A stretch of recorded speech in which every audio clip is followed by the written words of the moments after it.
You hear that? Feel it, feel it! Get ready. Chris, Millie, it's obvious that you've formed a really good bond during the time that you shot this film. So how would you describe Millie as a co-star, as a friend, as a person, and vice versa? Oh, Millie shines. That's my wife just texted me. Millie's she shines. She's got incredible talent. She's a real pro. You know, she's a workhorse, and she's got a lot on her shoulders at such a young age, and she's handling it very well. She's really maternal, really compassionate about animals, and close to her family, and oddly normal for someone who has lived such an extraordinary life. Aw, thank you, Chris.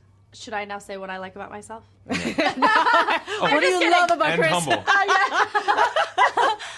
No, honestly, like, I have really hit the jackpot. Like, working with Chris has been amazing, especially just as a young person, a young actor. It's really important to work with really good and inspiring adult actors. Actually, for me, especially male adult actors, just kind of showing what it's like to be a leader, to give, you know, to allow space for everyone in the room. He's always put me on a pedestal, and I just feel very, very lucky to have worked with him and to have been, you know, kind of in the same room as him, to be able to work with him. So yeah, I've been very lucky. Aw.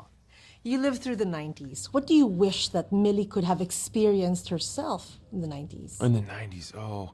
You know, I feel for her and for anyone of her generation that, you know, Jonathan Haidt is coined the anxious generation. It'd be nice for these kids to understand the world that existed before all of the technology that exists now.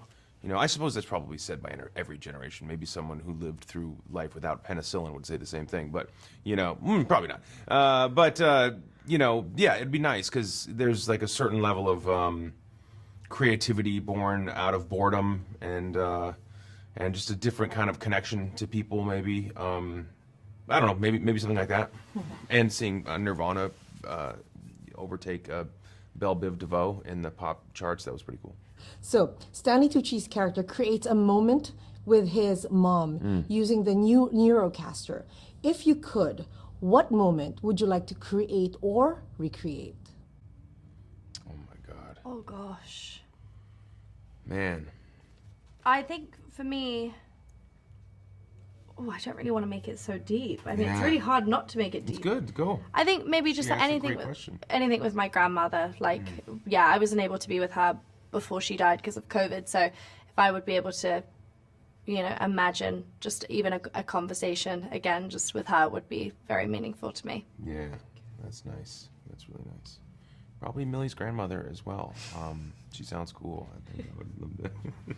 She would love you. Yeah. Would Oh she? yeah. That's a really deep answer. I love that. That's beautiful. I think a loved one would be amazing, and that's really a beautiful scene. And I love that scene. scene. And I think that it speaks to the thing that we are truly attempting to find in technology. You know, we want to replace these human moments, and it stands to reason. It makes Stanley Tucci kind of likable as a villain. Yeah, it really and does. Believable and human as a villain. Yeah, it really had my head in like a kerfuffle. Yeah. Thank you so much, Yeah. Thank you. Millie. Thank you so much. Chris, Thank you. Thank It's you nice to very meet much. you. Thank you. Anthony and Joe, congratulations on the movie. Thank you so much. So, what part of the 90s did you miss that you wanted to bring back via the Electric State? The music. Yeah, the music. I love the music of the 90s. I still listen to it more than I think any decade's music. Other than the early 70s. Now, Millie said that her goal as a child actor was to work with the Russos. So what made you want to work with Millie? And of course, Chris. Millie's amazing. You know, there's very few people on the planet like her. As Anth said, she's one of one, you know. And if we were going to make a movie with a strong, teenaged female heroine, I mean, you can't think of anybody else you'd rather have play that part than Millie. And we wrote the role for her, so it's a good thing she said yes to playing it, because it would have been difficult to cast somebody that could fill her shoes. She was perfect. How about Chris? Oh, Chris. So Chris is a favorite performer of ours, of course. We really value the length of time we've been able to collaborate with him. And look, we're always looking for new colors out of characters. And, you know, he's such a strong, like, the challenge for this movie was it deals with very complex ideas. It deals with a lot of heavy emotion. It deals with real loss in terms of the character relationships. But also we needed it to be fun and energetic and humorous and witty, and it's very hard to find actors that can deliver on both of those levels. I mean, Chris Pratt is as funny as anybody you'll ever encounter, but he can also create a real depth, an emotional depth and emotional complexity as good as any actor out there. So he's, there you go. I like his quip about the Marky Mark song. So, when you direct a movie together, what do you do when you don't agree on something? Usually we find some common ground somewhere and then execute based on the common ground, or sometimes, in rare cases, we'll execute both versions and see which one we like better. But we've been doing this so long now that we tend to get to the same place sooner or later. Now, Stanley Tucci's character creates a moment with his mom, with a neurocaster.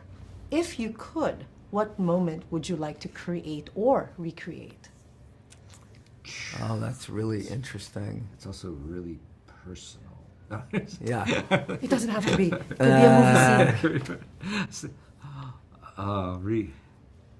scene. Just a Sunday dinner from when we were kids with the family. Yeah, that's a nice idea. We had so many great family members that are no longer with us that it would be wonderful to sit down and have dinner with them again. Yeah. Now, people get detached from reality because of technology nowadays. It's true. It's getting even worse. So the movie has a very clear message. What do you want people to take away from the movie? Be kind and stay connected to each other on a human level. I think that's the most important. Life, I don't think life is necessarily that complicated. You can see a shift away from kindness, and I think that's because we're disassociating, because we're stuck in our phones and we're addicted to social media and we're addicted to hyperbolic conflict. I don't think that's healthy for anybody. It's healthy for the bottom line of, social media companies, but it's not healthy for us. And so kindness is drifting, and staying connected. That's why that speech is so important that Millie gives in the movie, is you have to stay connected to the people that are in the space with you and not disconnect from them. It's easier to disconnect than it is to connect, so you have to give the effort. I agree on all those points. Thank you very much, Joe. Thank you, Anthony, Thank you. for your time. Congratulations again. Thanks so much. The Electric State, rated PG-13, only on Netflix.